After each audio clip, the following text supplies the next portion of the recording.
आइए प्यारे बच्चों, आज पढ़ते हैं समास पार्ट फर्स्ट, वीडियो फर्स्ट। समास की परिभाषा व उदाहरण। केवल समास की परिभाषा व उदाहरण। रीड की बेहतरीन सफलता के लिए हमारे चैनल को सब्सक्राइब करें एवं लाइक करें और बेल आइकन जरूर दबाएं। मंजिल उन्हीं को मिलती है जिनके सपनों में जान होती है। पंख से कुछ नहीं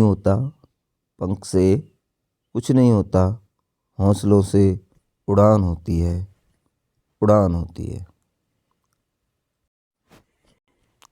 आगे पढ़ते हैं समास। क्या पढ़ते हैं? समास शब्द सम प्लस अस और घन से बना है। अस में जो ए है उस ए का आ होगा, यानी वृद्धि होगी। किस सूत्र से होगी? अचोणीयति से। शब्द बना और जो घन है उसमें से लोप होकर ए शेष बचेगा। क्या शेष बचेगा? ए। शब्द बना सम आस ए। और सामाजिक पद बना समास। समास का जो शाब्दिक अर्थ होता है उसको कहते हैं संक्षेपण। क्या कहते हैं? संक्षेपण। शाब्दिक अर्थ क्या है? संक्षेपण अर्थात छोटा रूप। कौन सा रूप? छोटा रूप।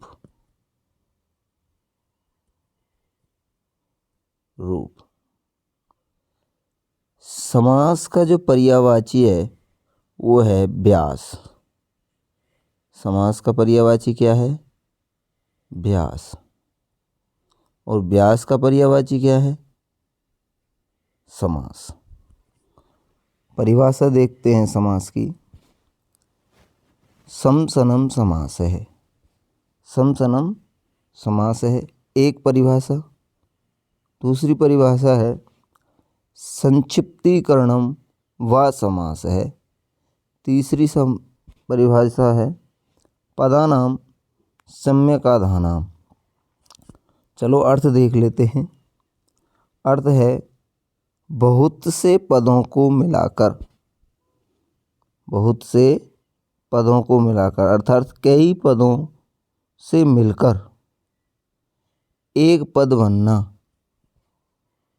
या संक्षिप्त करना अथवा पदों को अच्छी तरह से व्यवस्थित करना ही क्या कहलाता है? समास कहलाता है। समास का तात्पर्य संक्षिप्तीकरण है, यानी छोटा रूप है। दो या दो से अधिक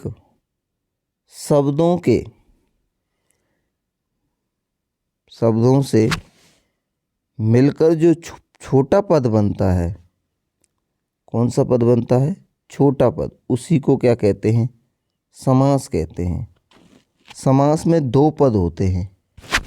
कितने पद होते हैं? दो पद। प्रथम पद और द्वितीय पद। प्रथम पद को पूर्व पद कहते हैं और द्वितीय पद को उत्तर पद कहते हैं। विग्रह दो प्रकार का होता है, एक लौकिक विग्रह और एक अलौकिक विग्रह।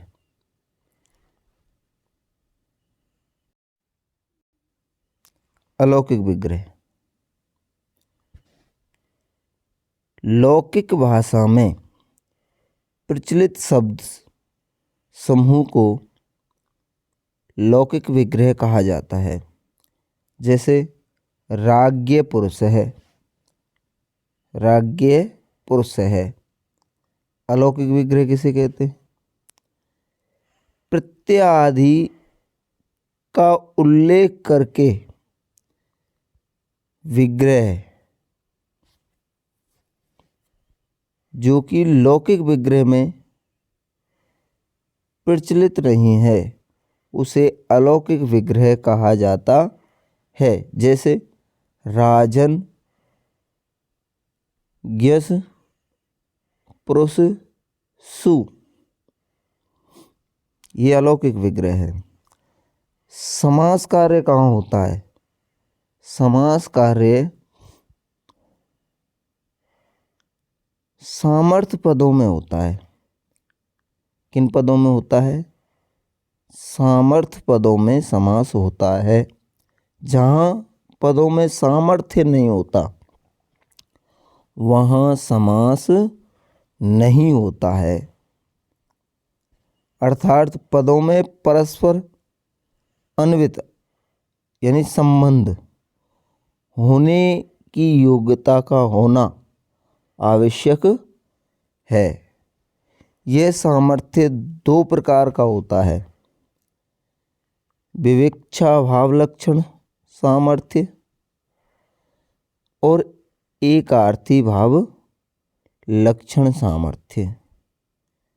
अन्य अर्थ का जिसके द्वारा कथन किया जाता है, अन्य अर्थ का जिसके द्वारा कथन किया जाता है उसे वृत्ति कहते हैं। वृत्ति 5 प्रकार की होती है। वृत्ति कितने प्रकार की होती है?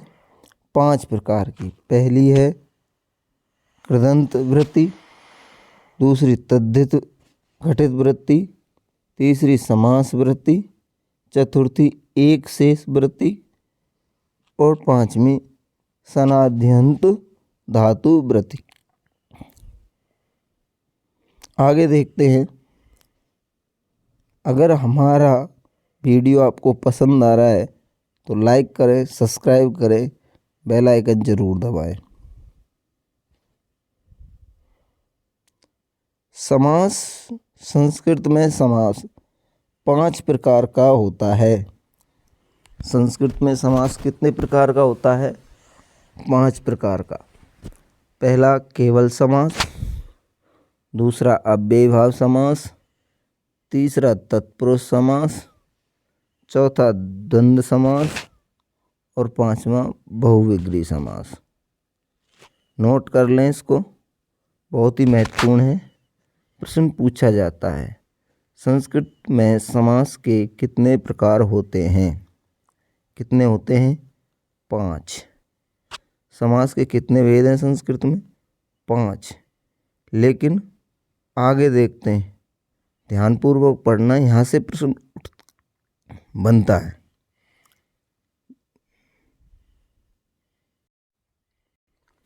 हमने आपको बताया कि संस्कृत में समास के कितने भेद होते हैं? 5। कौन कौन से? केवल समास, अव्ययीभाव समास, तत्पुरुष समास, द्वंद्व समास और बहुविग्री समास।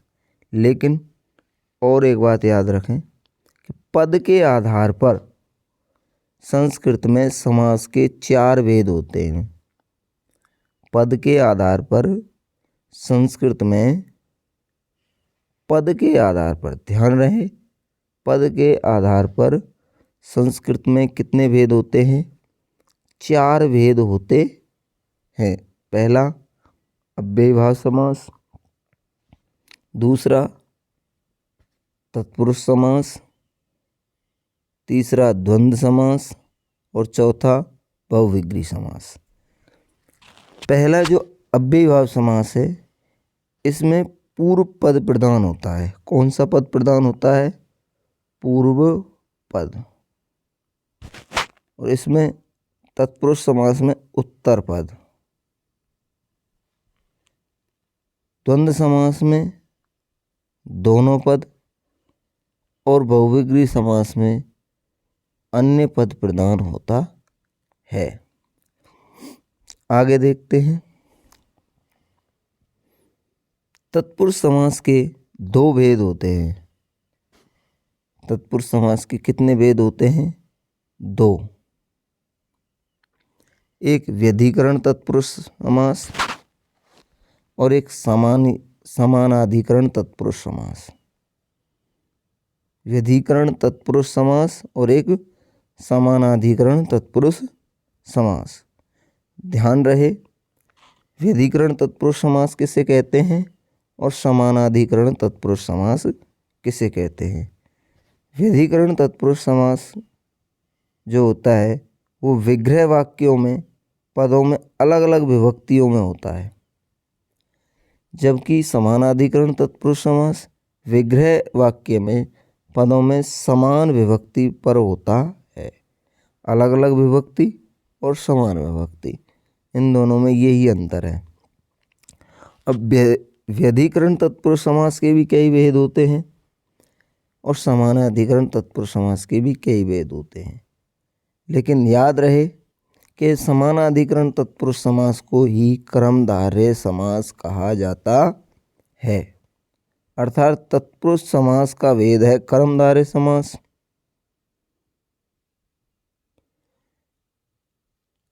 आगे पढ़ते हैं व्यधिकरण तत्पुरुष समास। व्यधिकरण तत्पुरुष समास विभक्ति तत्पुरुष समास, और ये विभक्ति तत्पुरुष समास द्वितीया से सप्तमी तत्पुरुष समास तक चलता है। ये मोस्ट है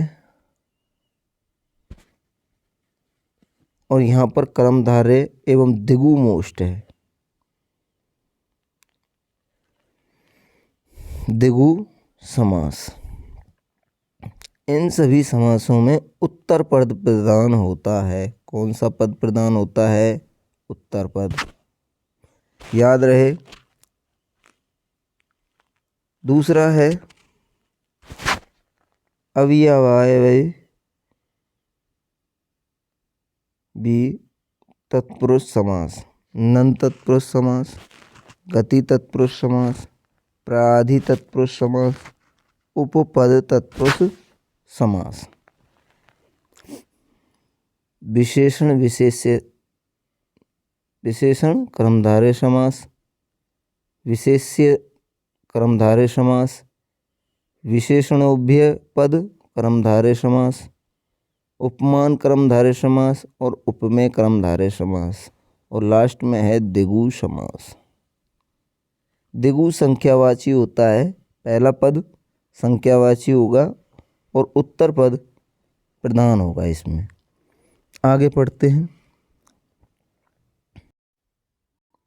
आगे पढ़ते हैं केवल समास। क्या पढ़ते हैं? केवल समास। पहले देख लेते हैं परिभाषा। क्या देखते हैं? परिभाषा। सच विशेष संज्ञा विनिर्मुक्ता केवल समास है प्रथमा। सच विशेष संज्ञा विनिर्मुक्ता केवल समास है प्रथमा। अर्थ देखते हैं। अगर आपको हमारा चैनल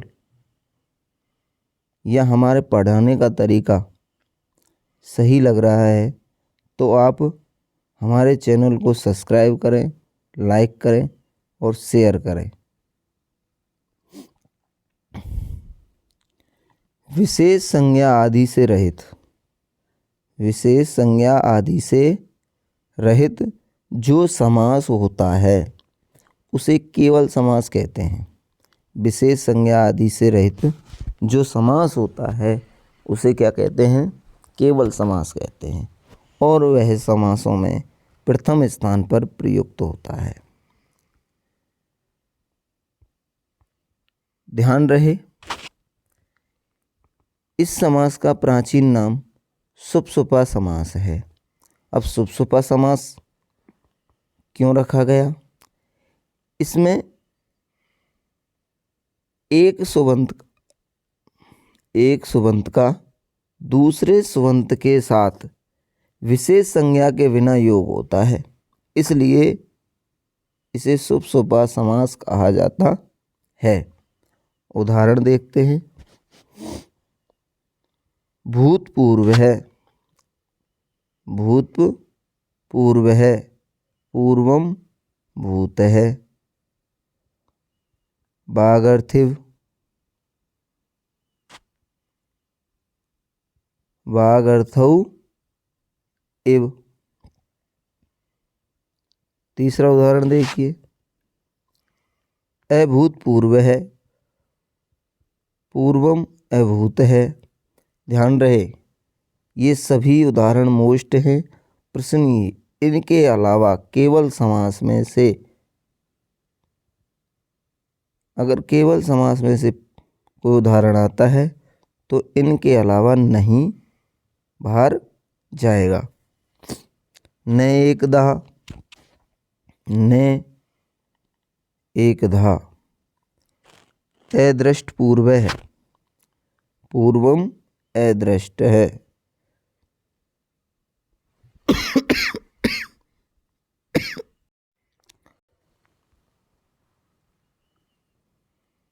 आपको बता दें हम इसलिए आपसे बार बार कह रहे हैं कि हमारे चैनल को सब्सक्राइब करें, लाइक करें, क्योंकि हम रीट में